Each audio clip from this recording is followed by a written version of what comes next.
Welcome to డీనిస్. ముందుగా headlines.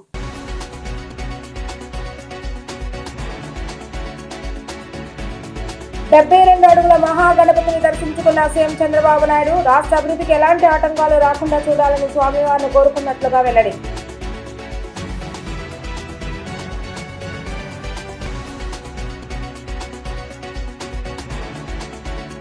Shri Lakshmi Ganesh friend circle ఆధ్వర్యంలో వినాయక చవితి సందర్భంగా అన్నదాన కార్యక్రమం, చవితి ఉత్సవాలు ఘనంగా నిర్వహించడం ఆనందంగా ఉందన్న మాజీ ఎమ్మెల్సీ గుత్తా వెంకన్న.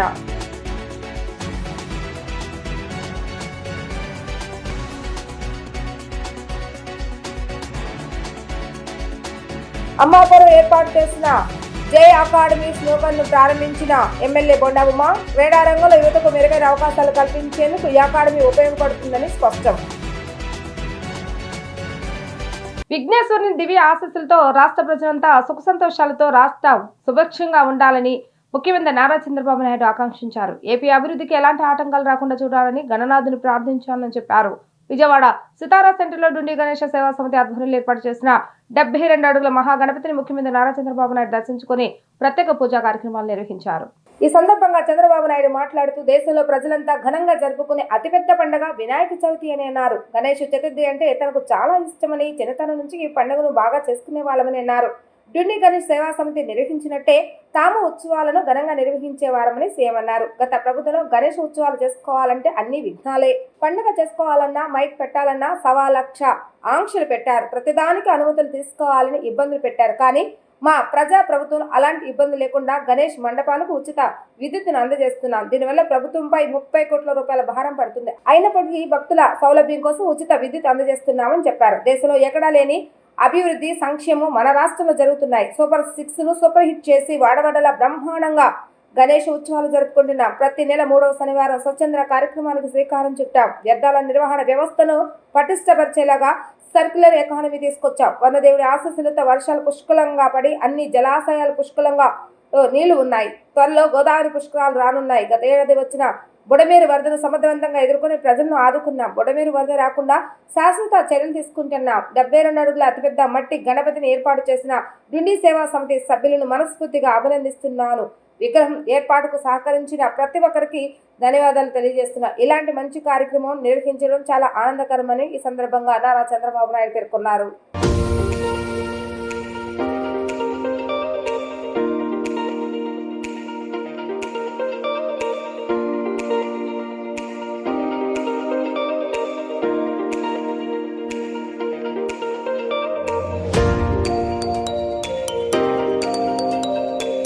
ఈరోజు మనం అందరం కూడా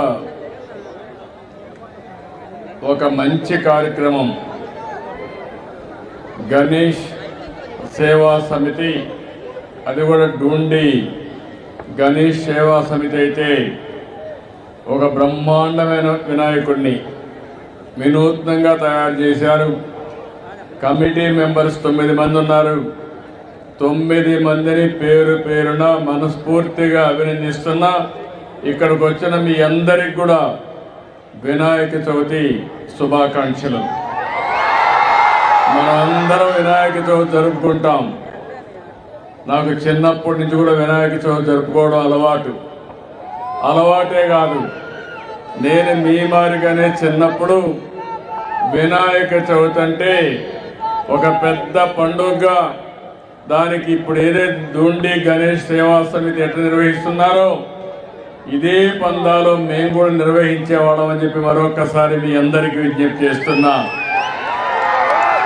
ఈరోజు మనందరికి కూడా సుఖ సంతోషాలతో ఆనందంగా ఉండాలంటే మనం చేసే పనికి ఎలాంటి విఘ్నాలు ఉండకూడదు అనుకుంటే అవన్నీ తొలగించే శక్తి ఒకే ఒక వ్యక్తికి, ఒక శక్తికి, వినాయకుడికి మాత్రమే ఉన్నాయని చెప్పి మరొకసారి మీ అందరికీ విజ్ఞప్తి చేస్తున్నా. చిన్న పిల్లలకు బాగా చదువు రావాలంటే పుస్తకాలు తీసుకెళ్ళి వినాయకుడి దగ్గర పెట్టి పూజ చేసి అక్కడి నుంచి పిల్లలు బాగా చదువుకునే పరిస్థితి వస్తుంది. ఈరోజు ఈ యొక్క వినాయకుడికి పూజ చేశాం. మనస్ఫూర్తిగా కోరుకున్నాను, భవిష్యత్తులో ఆంధ్రప్రదేశ్ రాష్ట్రానికి ఏ ఇబ్బందులన్నీ తొలగిపోయి ఎలాంటి బాధలు లేకుండా మీరందరూ కూడా సుఖ సంతోషాలతో ఉండాలని వినాయకుడిని ఏడుకున్నాను. 64వ డివిజన్ కండ్రిక సెంటర్లో వినాయక చవితి నవరాత్రి ఉత్సవాలు వైభవంగా కొనసాగుతున్నాయి. శ్రీ లక్ష్మీ గణేష ఫ్రెండ్స్ సర్కిల్ ఆధ్వర్యంలో జరుగుతున్న ఈ మహోత్సవాల్లో ప్రతిరోజు వేలాది మంది అన్నదాన కార్యక్రమాన్ని నిర్వహిస్తున్నారు. రెండో రోజు అన్నదానాన్ని టీడీపీ సీనియర్ నేత మాజీ ఎమ్మెల్సీ బుద్దా వెంకన్న పాల్గొని ప్రారంభించి భక్తులకు స్వయంగా అన్నప్రసాదం వడ్డించారు.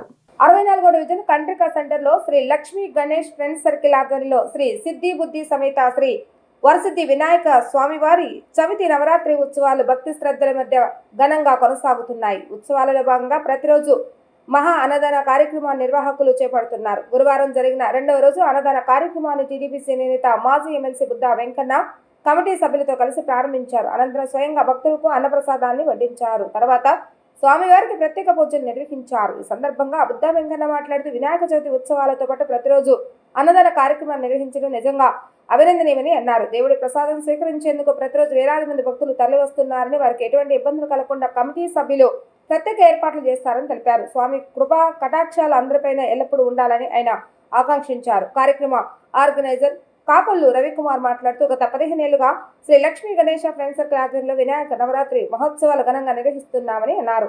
ప్రతిరోజు సుమారు 6,000 మందికి అన్నదాన కార్యక్రమాన్ని నిర్వహిస్తున్నామని తెలిపారు. భక్తుల సహకారం, కమిటీ సభ్యుల కృషితో ఈ మహోత్సవాలు విజయవంతంగా జరుగుతున్నాయని ఆయన పేర్కొన్నారు. ఈ కార్యక్రమంలో కాకొల్లు రవికుమార్, వరలక్ష్మి దంపతులు, నిర్వాహక ప్రతినిధులు అల్లు మహేష్, అల్లు నరేంద్ర కుమార్, పొలిశెట్టి చంద్రశేఖర్, పల్లెల రవి, తోట సత్యనారాయణ, తోట వెంకటవర ప్రసాద్, పట్నం శెట్టి నాగపణి, రమేష్, స్థానిక పెద్దలు, మహిళలు, ప్రతినిధులు పెద్ద సంఖ్యలో పాల్గొని స్వామివారి దర్శనం చేసుకున్నారు. ఫ్రెండ్స్ సర్కిల్ తరపున కండ్రేగలో వినాయక చవితి ఉత్సవాలు చేయడమే కాకుండా వినాయక చవితి ఉత్సవాలు భారతదేశంలో అనేక చోట్ల జరుగుతాయి. దాంట్లో భాగంగా 15 రోజులు ప్రతిరోజు 5,000 మందికి భోజనం పెట్టడం అంటే చాలా గొప్ప విషయం. అంటే దాదాపు 15 రోజులకి రోజుకి 5,000 అంటే 75,000 మంది, అంటే తర్వాత 1,00,000 కూడా అవ్వచ్చు. 1,00,000 మందికి అన్నప్రసాదం అంటే దేవుడి ప్రసాదం పేదవారు ఉండే నివసించే ఎక్కువ కండ్రికలో మరి బోండం ఉమామహేశ్వర గారి నాయకత్వంలో వీళ్ళందరూ కూడా ఇక్కడ మంచి కార్యక్రమాన్ని చేయడమే కాకుండా ఇవాళ చూశాను నేను ఆ భోజనాలు కూడా చాలా విందు భోజనాలు చాలా మంచి మేస్త్రితో పెట్టి ఏదో మన నాసిరకంగా కాకుండా చాలా మంచి భోజనాలు ఏర్పాటు చేశారు. ఎవరికి ఇంట్లో భోజనం లేక కాదు, దేవుడి ప్రసాదం తినాలనేది ప్రతి ఒక్కరి కోరిక ఉంటుంది. గత 15 సంవత్సరాలుగా శ్రీ లక్ష్మీ గణేష్ ఫ్రెండ్స్ సర్కిల్ ఆధ్వర్యంలో ఈ కార్యక్రమాన్ని ఇక్కడ కండ్రికలో నిర్వహించడం జరుగుతుంది. 7 సంవత్సరాలుగా ప్రతినిత్యం ప్రతిరోజు ఎన్ని రోజులైతే ఈ గణపతి విగ్రహాన్ని కార్యక్రమం చేస్తామో అన్ని రోజులు నిత్యాన్నదానం అనే కార్యక్రమం గత 7 సంవత్సరాలుగా ఇక్కడ నిర్వహించడం జరుగుతుంది. దానిలో భాగంగా బుద్దా వెంకన్న గారిని ఆహ్వానించడం జరిగింది. ఈరోజు బుద్దా వెంకన్న గారు, ప్రతి నాగేశ్వరరావు గారు వీళ్ళంతా విచ్చేసి ఈ కార్యక్రమాన్ని జయప్రదం చేశారు. ధన్యవాదాలు తెలుపుకుంటున్నాం. కండ్రికలో శ్రీ లక్ష్మీ గణేష్ ఫ్రెండ్స్ సర్కిల్ ఆధ్వర్యంలో 7 సంవత్సరాల నుంచి నిత్యాన్నదానం పెడుతున్నాం. 15 సంవత్సరాల నుంచి చేస్తున్నాం సార్. మా Lakshmi Ganesh friends circle divide అయ్యి 7 సంవత్సరాలు అవుతుంది. నిత్యాన్నదానం చేస్తున్నాం సార్. ప్రతిరోజు 5-6 వేల మందికి నిత్యాన్నదానం చేస్తున్నాము. మాకు ఇలా పెట్టినందుకు మాకు ఆ వినాయకుడు ఆశీస్సులు ఉండబట్టి మేము ఇలా అందరికీ పెడుతున్నాము సార్. అందరికీ ఈరోజు సాయిబాబా గారికి అభిషేకాలు రేపు ఈరోజు సాయిబాబా గారికి అభిషేకాలు జరిగినాయండి. రేపు పొద్దున్న సామూహిక కుంకుమ పూజ జరుగుతుంది. వేలాదిగా అందరూ వస్తారండి. అందరూ పాల్గొని అమ్మవారి కటాక్షాలు అందరికీ రావాలని మనస్ఫూర్తిగా కోరుకుంటున్నాను. విజయవాడ అంబాపురం 5వ రోడ్లో ఏర్పాటు చేసిన జై అకాడమీ స్నోగాన్ ను సెంట్రల్ ఎమ్మెల్యే బొండా ఉమా గురువారం ఉదయం ప్రారంభించారు. రిబ్బన్ కట్ చేసి ప్రారంభించిన అనంతరం కొంతసేపు స్నోకర్ గేమ్ ఆడుతూ నిర్వాహకులతో మాట్లాడారు. ఈ సందర్భంగా నిర్వాహకులు మాట్లాడుతూ విజయవాడలో మొట్టమొదటిసారిగా ఆధునిక సదుపాయాలతో కూడిన S1 ఫ్రేమ్లు ఏర్పాటు చేయడం జరిగిందని అన్నారు. క్రీడా రంగంలో యువతకు మెరుగైన అవకాశాలు కల్పించేందుకు ఈ అకాడమీ ఉపయోగపడుతుందని విశ్వాసాన్ని వ్యక్తం చేశారు.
గురువారం ఉదయం ఉమాగారు ఇప్పుడే 10 గంటలకి మా జై అకాడమీ స్నోకర్ ఓపెన్ చేయడానికి వచ్చారు.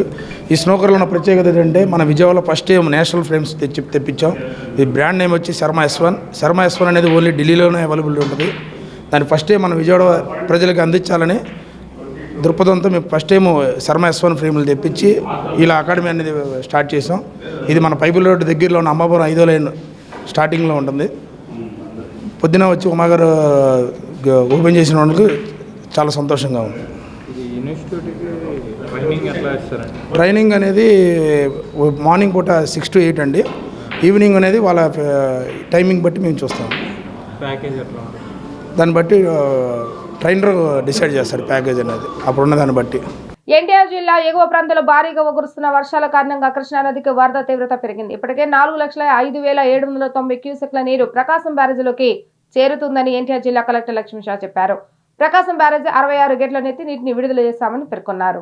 ఎన్టీఆర్ జిల్లా కలెక్టర్ కార్యాలయంలో ఏర్పాటు చేసిన విలేకరుల సమావేశంలో కలెక్టర్ మాట్లాడుతూ కృష్ణానది పరివాహక ప్రాంతంలోని లోతట్టు ప్రాంతాల్లో ప్రజలు అప్రమత్తంగా ఉండాలని ఇప్పటికే ఎన్టీఆర్ జిల్లాలో 33 పునరావాస కేంద్రాలను ఏర్పాటు చేస్తామని పేర్కొన్నారు. నగరంలోని కొండ ప్రాంతాలు నివసిస్తున్న ప్రజలు అప్రమత్తంగా ఉండాలని, కొండ చర్యలు విరిగిపడే అవకాశం ఉందని హెచ్చరించారు. కొండ చర్యలు విరిగిపడే ఇళ్లను గుర్తించి సచివాలయ సిబ్బంది గమనించి వారికి పునరావాస కేంద్రాలకు తరలించాలని కోరారు. బుడమేరుకు ఎటువంటి ప్రమాదం లేదని ఆయన స్పష్టం చేశారు. ఎన్టీఆర్ జిల్లాలో వరద పరిస్థితిని అలాగే ఈ హెవీ రైన్స్ పరిస్థితిని ఎప్పటికప్పుడు మానిటర్ చేస్తున్నాము. గౌరవ ముఖ్యమంత్రి వారు అలాగే ఉప ముఖ్యమంత్రి వారు ఈవెన్ హోమ్ మినిస్టర్ కూడా మార్నింగ్ ఫోన్ చేసి అన్ని అప్డేట్ తీసుకున్నారు. ఆ బుడమేరు వరకు మొత్తం అలర్ట్గా ఉన్నాము. ఎక్కడ ఏం ఇబ్బంది లేదు. ఇప్పుడు చూసుకుంటే బుడమేరులో ఆ వెలగలేరు గేట్ దగ్గర 3.2 ఫీట్స్ అంటే ఓవర్ల బుడమేరు వాగులో ప్రవహిస్తున్న నీళ్ళు వచ్చి 3,100 క్యూసెక్స్. అది ఆటోమేటిక్గా నదికి వెళ్ళిపోతూ ఉంది. ఎవరు భయపడాల్సిన అవసరం లేదు. అట్లాగే సాయి ప్రసాద్ ఫోన్ చేస్తాం. నిన్న వచ్చిన వర్షం మాత్రమే ఓకే. ఎన్టీఆర్ జిల్లాలో ఎప్పటికప్పుడు వర్షం పరిస్థితి మానిటర్ చేస్తున్నాము. ఎప్పటికప్పుడు గౌరవ ముఖ్యమంత్రి వర్లు ఉప ముఖ్యమంత్రి వర్లు అట్లాగే హోమ్ మినిస్టర్ కూడా ఎప్పటికప్పుడు ఫోన్ చేసి ఇన్ఫర్మేషన్ తీసుకుంటున్నారు. మార్నింగే ఫోన్ చేసి హోమ్ మినిస్టర్ కూడా ఏం పరిస్థితిని తెలుసుకున్నారు. ఇక్కడ చూసే నిన్న వచ్చిన వర్షం, నిన్న కొంచెం తిరువురు ఏరియాలో ఎక్కువ వర్షం పడింది కాబట్టి దాని వాటర్ ఇప్పుడు బుడమేరులో కోతులవాగు పులువాగు నుంచి ప్రవహిస్తూ ఉంది. అది ఇప్పుడు వెలగలేరు గేట్ దగ్గర ఉన్న హైట్ వచ్చి 3.2 ఫీట్స్ అంటే 3,100 క్యూసెక్స్ వాటర్ ప్రవహిస్తూ ఉంది. అది నేరుగా నదికి వెళ్ళిపోతుంది బుడమేరు డైవర్షన్ కెనాల్తో. బుడమేరు వెలగలేరు దగ్గర ఇప్పుడు గేటు తీసే పరిస్థితి ఉండదు. అక్కడ ఏమైనా 11 ఫీట్కి వస్తే మాత్రమే అది అలార్మింగ్ ఉంటుంది కాబట్టి బుడమేరు కంప్లీట్ సేఫ్. ఇప్పటివరకు నీళ్ళు ఎక్కడ ఈ విజయవాడ వచ్చే పరిస్థితి లేదు. ఇంకా మున్నేరు వరకు వస్తే నిన్న మా వరంగల్ ఖమ్మంలో ఎక్కువ వర్షం పడింది. ఈరోజు కూడా పడుతుంది కాబట్టి ఇప్పటికే చూసుకుంటే 8,000 క్యూసెక్స్ మున్నేరులో వాటర్ వస్తూ ఉంది. మున్నేరులో ఒక 10,000 11,000 క్యూసెక్స్ వచ్చినప్పుడు లింగాల దగ్గర ఒక బ్రిడ్జ్ ఉంది, చిన్న బ్రిడ్జ్. ఆ బ్రిడ్జ్ సబ్మర్జ్ అయ్యే అవకాశం ఉంటుంది. అక్కడ ఆల్రెడీ అలర్ట్ పెట్టాము. అలాగే ముందుకు వస్తే ఇక్కడ మన కంచికచర్ల దగ్గర కీసరా బ్రిడ్జ్ అయితే ఉందో ఇది ఓన్లీ 24,000-25,000 క్యూసెక్స్ వాటర్ మున్నేరులో వస్తే మాత్రమే అక్కడ హైదరాబాద్ రోడ్ కట్ అవుతుంది. కానీ ఇప్పటికైతే ఏం అస్సలు ప్రాబ్లం లేదు. అక్కడ కూడా హైట్ వచ్చి 3.2 ఫీట్ ఉంది. అది 6 ఫీట్ దాటితే 6 అడుగులు దాటితే అక్కడ రోడ్ కట్ అవుతుంది. ఇప్పటివరకు ఎక్కడ రోడ్ కట్ అవ్వడం కానీ లేదా రోడ్ మీద వాటర్ రావడం కానీ విలేజెస్ అవ్వడం కానీ ఎక్కడ లేదు. భారీ వర్షాల నేపథ్యంలో ప్రకాశం బ్యారేజీ క్రమంగా వరద ప్రవాహం పెరుగుతుంది. బ్యారేజీలోకి ప్రస్తుతం 4,13,000 క్యూసెక్ల నీరు వచ్చి చేరుతుంది. దీంతో 69 గేట్లను పూర్తి స్థాయి ఎత్తి 3,07,000 క్యూసెక్ల నీటిని దిగువకు విడుదల చేస్తున్నారు. ఎగువ నుంచి పులిచింతల వరద ప్రవాహం మరింత పెరిగే అవకాశం ఉంది. వరద ఉధృతి పెరుగుతున్న నేపథ్యంలో ఈ రోజు రాత్రికి రెండవ ప్రమాద హెచ్చరిక జారీ చేసే అవకాశం ఉంది. కృష్ణానది పరివాహక ప్రాంత ప్రజలను అధికారులు అప్రమత్తం చేశారు. నది పరివాహక పొలాల్లోకి వెళ్లవద్దని సూచించారు. మత్స్యకారులు వేటకు వెళ్లకూడదని ఆదేశించారు. ఉమ్మడి కృష్ణా జిల్లా వ్యాప్తంగా ఉన్న లోతట్టు ప్రాంత ప్రజలను జిల్లా యంత్రాంగం అప్రమత్తం చేశారు.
వినాయక చవితి వేడుకలు 1 branch Sri Chaitanya techno school నందు ఘనంగా నిర్వహించారు. పండుగ సందర్భంగా పేదవారికి ప్రసాదం పంపిణీతో పాటు విద్యార్థులకు వినాయకుడి జననం గొప్పతనం తెలిసే విధంగా నాటకాన్ని ప్రదర్శించారు. ఈ సందర్భంగా విద్యార్థులకు వివిధ రకాల నాటక పోటీలు ప్రదర్శనలు నిర్వహించినట్లుగా స్కూల్ ప్రిన్సిపల్ సునీత తెలిపారు. కార్యక్రమంలో పాల్గొన్న ప్రతి ఒక్క విద్యార్థిని ప్రోత్సహించేందుకు పార్టిసిపేషన్ సర్టిఫికెట్లు ఇచ్చినట్లుగా ఆమె తెలిపారు. చిట్టినగర్లోని 1 శ్రీ చైతన్య టెక్నో స్కూల్ నందు వినాయక చవితి వేడుకలు కనుల పండుగగా నిర్వహించారు. ఈ సందర్భంగా పేదలకు స్వామివారి ప్రసాదాలను పంపిణీ చేశారు. కార్యక్రమాన్ని ఉద్దేశించి స్కూల్ ప్రిన్సిపల్ సునీత మాట్లాడుతూ వినాయక చవితి విశిష్టతను ప్రతి ఒక్కరు తెలుసుకోవాలని సూచించారు. 9 రోజులు వినాయకుడిని ప్రతిష్ఠించి 21 ప్రతిమలతో పూజిస్తారని, వర్షాకాలంలో వచ్చే తొలి పెద్ద పండుగ వినాయక చవితి అని చెప్పారు. వినాయకుని రూపం ప్రతి ఒక్కరికి ఆదర్శమని తెలిపారు. మానవ పతనానికి కారణమవుతూ ఒకరిపై ఒకరు నిందలు మోపుకుంటున్న ఈ రోజులు వినాయకుని యొక్క జననం గొప్పతనం గురించి ప్రతి ఒక్కరు తెలుసుకోవాలని అన్నారు. చెడును వదిలేసి మంచిని అలవర్చుకొని ప్రతి ఒక్కరు ముందుకు వెళ్లాలని ఆమె కోరారు. పండుగ సందర్భంగా ప్రిన్సిపల్ సునీతతో పాటు ఆర్ఐ రాజేష్, ఏజీఎం మురళీకృష్ణ అందరికీ వినాయక చవితి శుభాకాంక్షలు తెలియజేశారు. కార్యక్రమంలో స్కూల్ అధ్యాపక సిబ్బంది, విద్యార్థులు పాల్గొన్నారు.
Myself, Sunita, Sri Chaitanya techno school 1 branch principal. అందరికీ ముందుగా వినాయక చవితి శుభాకాంక్షలు. మా ఈ చైతన్య విద్యా సంస్థలో 1 బ్రాంచ్ నందు ఈరోజు పేదవారికి ప్రసాద వితరణ చేయడం జరుగుతుంది. అంతేకాకుండా ఈ కార్యక్రమాన్ని పురస్కరించుకొని విద్యార్థులకు వివిధ రకమైన నాటక ప్రదర్శనలు, పోటీలు, ప్రోగ్రామ్స్ కండక్ట్ చేయడం జరిగింది. ఈ వినాయకుని జననం గురించి ఒక నాటక రూపంలో విద్యార్థులందరికీ తెలియజేయడం జరిగింది. ఈ సందర్భంగా ఎవరైతే పార్టిసిపేట్ చేశారో ప్రతి స్టూడెంట్కి పార్టిసిపేషన్ సర్టిఫికేట్ ఇవ్వడం జరిగింది. ఈ వినాయక చవితి యొక్క విశిష్టతను తెలుసుకోవాలంటే ఈ 9 రోజులు వినాయకుడిని ప్రతిష్ఠించి 21 రోజులు 21 పత్రితో పూజలు చేస్తారు. ఇది కూడా వాతావరణంలో మార్పులకు అనుగుణంగా సమ్మర్ వెళ్ళిపోయిన వెంటనే రైనీ సీజన్ వస్తుంది. ఆ రైనీ సీజన్లో ప్రజలందరూ కూడా అనారోగ్యాల బారిన పడతారు. ఇదే టైంలో వచ్చే మనకి తొలి పండుగ, తొలి గురువు అయిన మన వినాయకుడు. ఈ సందర్భంగా ఈ 21 రకాల పత్రితో పూజ చేయడం వల్ల ఆ పత్రాలు విడుదల చేసిన గాలి ఈ వాతావరణ కాలుష్యాన్ని వీటన్నిటిని దూరం చేసి ప్రజలను కూడా ఆరోగ్యవంతంగా చేస్తుంది. ఇది దీని యొక్క ముఖ్య ఉద్దేశ్యము. అంతేకాకుండా మనకి వినాయకుడి రూపం కూడా ప్రజలకు ఎంతో ఆదర్శమైంది. ఈ కాలంలో ప్రతి ఒక్కరూ పగలు, రాగద్వేషాలు, అరిషడ్ వర్గాలకు లోనై ఒకరి మీద ఒకరు ఎత్తుకు పై ఎత్తులు వేసుకుంటూ మానవ పతనానికి దిగజారుతున్నారు. వారందరికీ ఇచ్చే సందేశమే ఈ వినాయకుడి రూపం. ఈ వినాయకుడి రూపంలో పెద్ద తల, పెద్ద చెవులు, చిన్న కళ్ళు, చిన్న నోరు. పెద్ద తల పెద్దగా ఆలోచించాలి, పెద్ద చెవులు శ్రద్ధగా వినాలి, చిన్న కళ్ళు నిశితంగా సూక్ష్మంగా దర్శించగలగాలి, చిన్న నోరు ఎక్కువ మాట్లాడకుండా తక్కువ మాట్లాడుతూ మొత్తం అంతా అబ్జర్వ్ చేసి మన వాల్యూను మనం నిలబెట్టుకోవాలి. అంటే ఎదుటివాడి ఎత్తులు ఎన్ని చేసినా చుట్టూ ఉన్న పరివారం కానీ చుట్టూ ఉన్న సమాజం కానీ ఎన్ని కుట్రలకు లోను చేసినా మన నిజాయితీగా ఉంటూ మనము శ్రద్ధగా ఆలోచించుకొని మనకి భవిష్యత్తు ఏంటి అని చాలా నిశితంగా పరిశీలించుకొని చెడును వదిలేసి మంచిని విని అవతల వాడికి మనం ఎత్తులు పై ఎత్తులు కాకుండా మనం ఎలా వీటన్నిటిని అధిగమించి ఒక ఉన్నతమైన స్థాయిలో ఉండి అవతల వాళ్ళకి సమాధానం చెప్పగలగాలి. అదే మన విజయానికి తొలి మెట్టు. ఇది మనకి వినాయకుడి రూపంలో వచ్చే మనకి ఒక మంచి మెసేజ్ అని కూడా మనం భావించాలి. ఈ కార్యక్రమాన్ని ఆర్ఏ రాజేష్ గారు, ఏజీఎం మురళీకృష్ణ గారు ప్రత్యేకంగా విద్యార్థులకు, తల్లిదండ్రులకు అభినందనలు తెలియజేశారు. ఈ సందర్భంగా మీడియా ప్రతినిధులందరికీ కూడా ప్రత్యేకమైన కృతజ్ఞతలు తెలుసుకుంటూ ధన్యవాదాలు. ఏసీ బోగిని టార్గెట్ గా చేసుకుని దొంగతనాలు చేస్తున్న నిందితుడిని దగ్గర నుంచి 8 లక్షల రూపాయలు విలువ చేసే బంగారు ఆభరణాలను, 2 ల్యాప్టాప్లను, 4 స్మార్ట్ ఫోన్స్ ను స్వాధీనం చేసుకోవడం జరిగిందని రైల్వే డీఎస్పీ రత్నరాజు చెప్పారు. రైల్వే స్టేషన్లో ఏర్పాటు చేసిన విలేకరుల సమావేశంలో డీఎస్పీ మాట్లాడుతూ, గుజరాత్లో నివాసం ఉంటున్న ఒక వ్యక్తి గుజరాత్ నుంచి చెన్నైలో రైల్లో ప్రయాణిస్తుండగా విజయవాడలో బ్యాగ్ మిస్ అయినట్లుగా రైల్వే పోలీసులకు ఫిర్యాదు చేశారని తెలిపారు. సీసీ ఫుటేజ్ ఆధారంగా రైల్వే పోలీసులు దర్యాప్తు చేసి గుంటూరుకు చెందిన నిందితుడు షేక్ అబ్దుల్ రెహమాన్ ను దొంగతనం చేసినట్లుగా గుర్తించడం జరిగిందని ఆయన పేర్కొన్నారు.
వీళ్ళు ఏం చేశారంటే గుజరాత్ నుంచి మనకి చెన్నైకి మ్యారేజ్ పర్పస్కి ట్రైన్లో ట్రావెల్ చేస్తుండగా వీళ్ళ దగ్గర నుంచి మన విజయవాడ దగ్గరికి వచ్చిన తర్వాత వీళ్ళది గోల్డ్ ఆర్నమెంట్ ఉన్నటువంటి బ్యాగ్ కొట్టి అది దొంగతనం జరిగిందండి. అది సుమారు మనకి 70 గ్రాముల గోల్డ్తో పాటు మనకి diamond ring plus other valuables పోవడం జరిగింది. అందులో దాని మీద మనం ఇమీడియట్గా దాని మీద ఫాలోఅప్ చేసి మన ఇన్స్పెక్టర్ గారు జిఆర్పి విజయవాడ ఇన్స్పెక్టర్ గారు జేవి రమణ గారు ప్లస్ ఆర్పిఎఫ్ సిఐబి ఇన్స్పెక్టర్ గారు మధుసూదన్ గారు ప్లస్ టీం అంతా కొంచెం 2-3 టీమ్స్ కింద ఏర్పడి దీని మీద త్వరగా ఇన్వెస్టిగేషన్ చేయడం జరిగింది. ఆ ఇన్వెస్టిగేషన్లో మనకి main clues CCTV footage, cell tower locations తీసుకోవడం, వీటి మీద త్వరగా వెరిఫై చేయడం వల్ల మనకి ఇందులో చాలా వాల్యుబుల్ ఇన్ఫర్మేషన్ రావడం జరిగింది. దాని మీద ఈ టీమ్స్ అన్నీ కూడా మరి త్వరగా సెర్చ్ చేస్తూ ఇందులో ముద్దాయినటువంటి షేక్ అబ్దుల్ రెహమాన్, ఇతను గుంటూరు వాస్తవ్యుడు. ఇతను ఏం చేశాడంటే మనకి ట్రైన్లో ట్రావెల్ చేస్తుండగా విజయవాడ దగ్గరికి వచ్చిన తర్వాత ఈ గోల్డ్ ఆర్నమెంట్స్ ఉన్న బ్యాగ్ థెఫ్ట్ చేయడం జరిగింది అనమాట. మనకి అది క్లియర్గా మనకి సీసీటీవీ ఫుటేజ్లో కవర్ అవ్వడం జరిగింది. దాని మీద ఇతను ఎవరు ఏంటని చెప్పి వెరిఫై చేస్తూ అతని సెల్ ఫోన్ నెంబర్ సంపాదించి ఆ టవర్ లొకేషన్స్ వీటి ద్వారా కూడా ఇతను కన్ఫర్మ్ చేసుకుని ముద్దాయిని పట్టుకోవడం జరిగింది. దీనిలో మనకి ఇక్కడ డిస్ప్లే చేస్తున్నటువంటి గోల్డ్ ఆర్నమెంట్స్, ఇందులో డైమండ్ రింగ్స్ కూడా ఉన్నాయి. ఇవి ప్లస్ ఇతను అంతకుముందు ఒక సెల్ ఫోన్ థెఫ్ట్లో కూడా మన దగ్గర అరెస్ట్ అయి ఉన్నాడు. అవే కాకుండా సెల్ ఫోన్తో పాటు మరికొన్ని ఈ కేసులో ఇంకొక 5 సెల్ ఫోన్లు కూడా రికవర్ చేయడం జరిగింది. ఈ 5 సెల్ ఫోన్తో పాటు మనకి 2 ల్యాప్టాప్స్ ఇవి కూడా ఇతని దగ్గర నుంచి రికవర్ చేయడం జరిగింది అనమాట. రాష్ట్ర విభజన అనంతరం ఏర్పడిన ఆంధ్రప్రదేశ్ కు అమరావతి రాజధాని అప్పటి ప్రభుత్వం ఏర్పాటు చేస్తుందని కొంతమంది స్వార్థపరులు రాజకీయ లబ్ధి కోసం అమరావతి రాజధానిపై విష ప్రచారం చేయడం చాలా దారుణమని Andhra Pradesh press academy chairman Alapati Suresh Kumar తీవ్రస్థాయిలో ఆగ్రహం వ్యక్తం చేశారు. అమరావతిపై దుష్ప్రచారం విషయంలో తెలియక కొంతమంది భాగస్వామ్యం అవుతున్నారని ఆవేదన వ్యక్తం చేశారు. నగరంలోని శ్రీరామ ఫంక్షన్ హాల్లో సిఆర్ మీడియా అకాడమీ ఆధ్వర్యంలో అమరావతి అబద్ధపు ప్రచార భావ ప్రకటన స్వేచ్ఛ అనే అంశంపై సెమినార్ నిర్వహించారు. ఈ సెమినార్ కు press academy chairman Alapati Suresh Kumar, justice Sunil Chaudhary, ప్రముఖ చరిత్రకారుడు సాయి, అమరావతి రైతులు పాల్గొన్నారు. ఈ సందర్భంగా అకాడమీ చైర్మన్ సురేష్ కుమార్ మాట్లాడుతూ అమరావతి రాజధాని ఏర్పాటు విషయంలో అభ్యంతరాలు తెలపకుండా ప్రభుత్వానికి మద్దతు ఇచ్చి 2019 తర్వాత అమరావతికి రాజకీయ అడ్డంకులు సృష్టించడం ఎంతవరకు సమంజసమని ప్రశ్నించారు. ఆంధ్రుల అమరావతి రాజధానిపై రాజకీయ స్వార్థంతో నాశనం చేయాలన్న కంకణంతో ఉన్నారని, అలాంటి వారికి ప్రజలు సరైన రీతిలో సమాధానం చెప్పినా వారిలో మార్పు రాలేదని చెప్పారు. వరదల సమయంలో అమరావతి మునిగిపోయిందని సోషల్ మీడియాలో అసత్య ప్రచారాలు చేయడం ఎంతవరకు సమంజసమని అన్నారు. అమరావతిని నీరు కార్చడమే కాకుండా దుష్ప్రచారానికి తిప్పికొట్టాలని చెప్పారు. ఈ యొక్క విషయంలో మీడియా కూడా బాధ్యత తీసుకోవాలని కోరారు. అమరావతి రాజధానిపై అసత్య ప్రచారాలు మానుకోవాలని హితవు పలికారు. మరి గత్యంతరం లేని పరిస్థితుల్లో రాష్ట్ర విభజన అనే దాంతో రికన్సైల్ అయ్యారు తెలుగు ప్రజలు. ఆంధ్రులు రాజీ పడ్డారు, సరేలే అనుకున్నారు. అనుకున్న వారికి ఒక రాజధాని కావాలి కదా, మరి ఒక రాజధాని అత్యద్భుతమైన స్థాయిలో డెవలప్ అయిన రాజధాని హైదరాబాద్. అక్కడ అందరి శ్రమ ఉంది, అందరి చెమట ఉంది, అందరి రక్తం ఉంది హైదరాబాద్ అభివృద్ధిలో. కానీ దాన్ని అక్కడ మిత్రులకి, తెలంగాణ సోదరులకు వదిలిపెట్టి తప్పనిసరిగా రావాల్సిన పరిస్థితి వచ్చారు. వచ్చిన తర్వాత ఇక్కడ ఒక రాజధాని కావాల్సి వచ్చింది. ఆ రాజధాని అమరావతి అని ఆనాటి ప్రభుత్వం ఉద్దేశించింది, సంకల్పించింది, పని ప్రారంభించింది. రాజకీయంగా ఎవరు ఆ రోజున అభ్యంతరం పెట్టలేదు. ఆ తర్వాత రాజకీయ అధికారం మారగానే అమరావతికి అరిష్టం మొదలైంది, అమరావతికి కష్టాలు మొదలయ్యాయి. ఎవరైనా రాజధాని అంటే మనల్ని పరిపాలించేందుకు మనం ఒక ప్రభుత్వాన్ని ఎన్నుకుంటాం. మనం ప్రజాస్వామ్యంలో ఉన్నాం. ప్రజాస్వామ్యం అంటే ప్రజలే ప్రభువులు, ప్రజలందరూ పాలించలేరు కదా. అందుకని ప్రజలందరూ కలిసి ఒక ప్రభుత్వాన్ని ఎన్నుకుని ఒక చోట కూర్చోబెడతారు. మీరు మమ్మల్ని పాలించండి, ఈ సమాజాన్ని మీరు ముందుకు తీసుకెళ్ళండి అని. అక్కడ అలా కూర్చునే ప్రభుత్వం రాజధాని. ఆ రాజధానిని ప్రజలందరూ ప్రేమిస్తారు, ఆ రాజధాని మీద అభిమానం చూపిస్తారు, ఆప్యాయత చూపిస్తారు. ఆ రాజధాని అభివృద్ధికి, ఆ రాజధాని ప్రోగ్రెస్కి తల ఒక చెయ్యేస్తారు. విచిత్రం, ఇక్కడ ఆ పరిస్థితి లేదు ఆంధ్రప్రదేశ్లో, నవ్యాంధ్రలో. ఎందుకు ఆ పరిస్థితి లేదు? ఎందుకు అమరావతికి ఎందుకు ఈ రకమైన అరిష్టాలు, బాల అరిష్టాలు ఎందుకు ఎదురవుతున్నాయి? ఏమిటిది? ఎందుకు అమరావతి ప్రతిసారి ఎందుకు నిందలు ఎదుర్కోవాలి? అమరావతి మీద ఎప్పుడు ఎందుకు బురద పైనుంచి పడుతూ ఉండాలి? అవసరం ఏమిటి? మన రాజధాని మనం ప్రేమించుకోలేమా? నాకుండే మోటివ్ ఏమిటి? నా రాజధాని ప్రేమించడానికి నాకుండే మోటివ్ ఏమిటి? నా ఊరు, నా రాష్ట్రం, నా ప్రజలు, నా రాజధాని. సుగాలి ప్రీతి హత్యకు గురై 8 సంవత్సరాలైన తన కూతురు మరణాన్ని రాజకీయంగా వాడుకుని అధికారంలోకి వచ్చిన డిప్యూటీ సీఎం పవన్ కళ్యాణ్ పై సుగాలి ప్రీతి తల్లి పార్వతి ఆగ్రహం వ్యక్తం చేశారు. గిరిజనులంటే ఓటుకు మాత్రమే పనికొస్తారా? అలాగే లోకేష్ రెడ్ బుక్ లో సుగాలి ప్రీతి హంతకుల పేర్లు ఉన్నాయా అని ఆమె నిలదీస్తుంది. పవన్ ప్రతిపక్షంలో ఉన్నప్పుడు గుర్తున్న పేరు అధికారం వచ్చాక ఎందుకు గుర్తు లేదని సూటిగా ఆమె ప్రశ్నించారు. సుగాలి ప్రీతికి నమ్మక ద్రోహం పేరుతో విజయవాడలో సుగాలి పార్వతి మీడియా సమావేశాన్ని ఏర్పాటు చేశారు. ఈ సమావేశంలో సుగాలి పార్వతి మాట్లాడుతూ నా కూతుర్ని అతి కిరాతకంగా అత్యాచారం చేసి హత్య చేశారని ఆమె ఆవేదన వ్యక్తం చేశారు.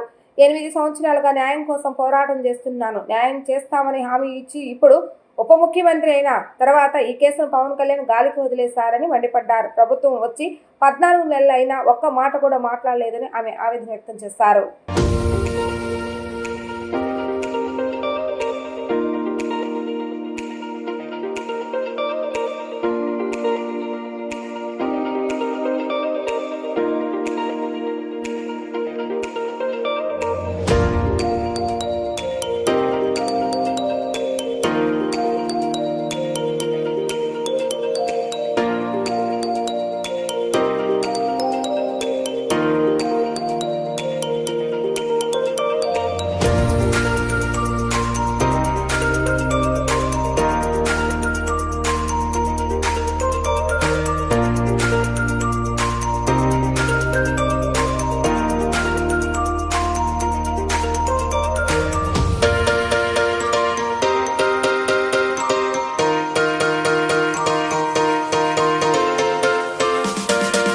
గిరిజన 14 సంవత్సరాల మైనర్ అయిన నా కూతురు సుగాలి ప్రీతి కట్టమంచి రామలింగారెడ్డి రెసిడెన్షియల్ హై స్కూల్లో 10వ తరగతి చదువుతుండగా అతి కిరాతనంగా హత్య చేసి ఆత్మహత్యగా చిత్రీకరించిన విషయం మీరందరికీ తెలిసిందే.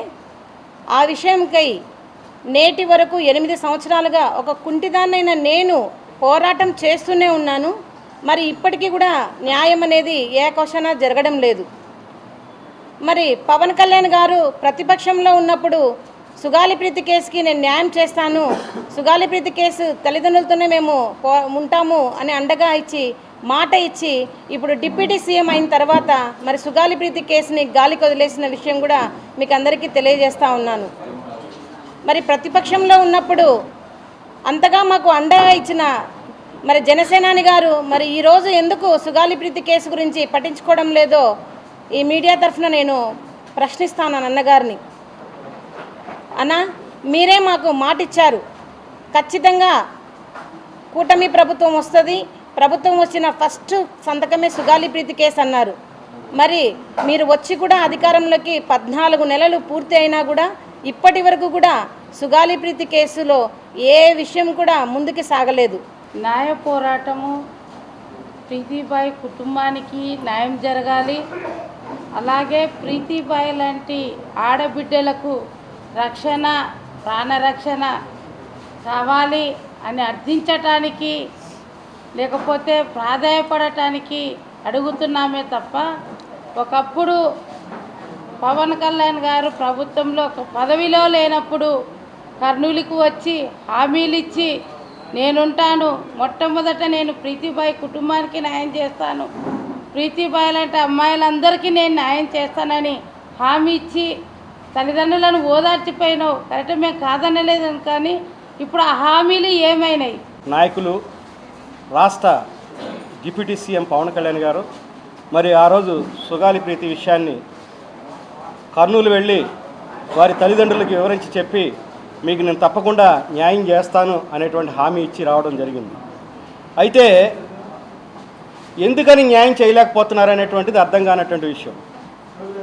ఇప్పుడు ఆయన ఏమైనా ప్రతిపక్ష నాయకుడిగా ఉన్నాడా? కాదు కదా, స్వయాన డిప్యూటీ సీఎంగా చేస్తున్నారు. ఆయన అధికారం మీ చేతిలో ఉండగా, అధికారం మీ చెప్పు చేతిలో ఉండగా మీరు దాని మీద ఒక కమిషన్ వేయచ్చు కదా.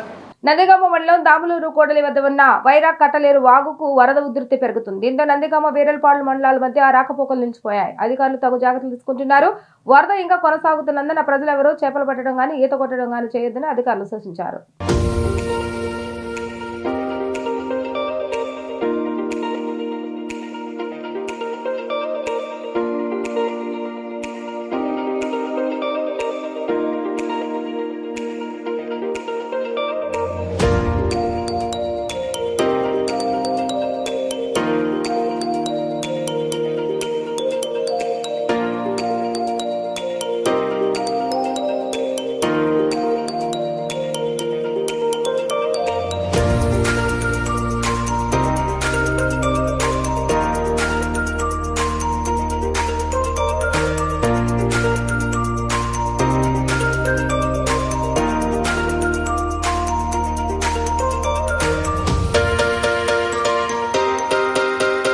జిల్లాలో భారీ వర్షాలు కురుస్తున్న నేపథ్యంలో కృష్ణా నదిలో వరద ఉధృతి పెరుగుతుందని ఏపీ ఎస్డీఎంఏ హెచ్చరించింది. నది పరివాహక ప్రాంతాలు, లంక గ్రామాల ప్రజలు అప్రమత్తంగా ఉండాలని సూచించింది.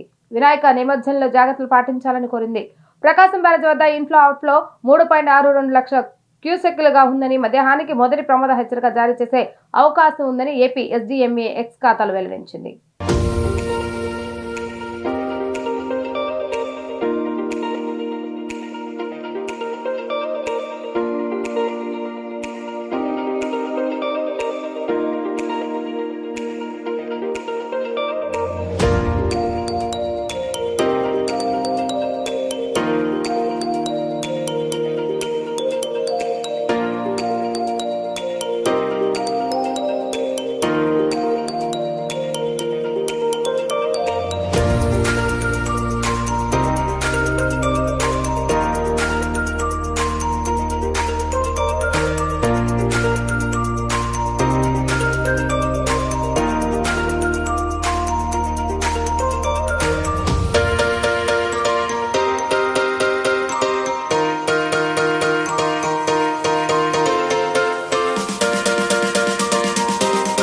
వార్తలు ముగించే ముందు హెడ్లైన్స్ మరొకసారి.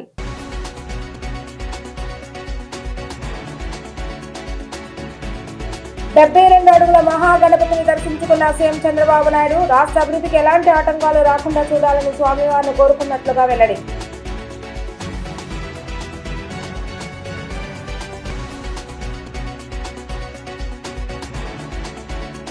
శ్రీ లక్ష్మీ గణేష్ ఫ్రెండ్ సర్కిల్ ఆధ్వర్యంలో వినాయక చవితి సందర్భంగా అన్నదాన కార్యక్రమం, చవితి ఉత్సవాలు ఘనంగా నిర్వహించడం ఆనందంగా ఉందన్న మాజీ ఎమ్మెల్సీ గుత్తా వెంకన్న.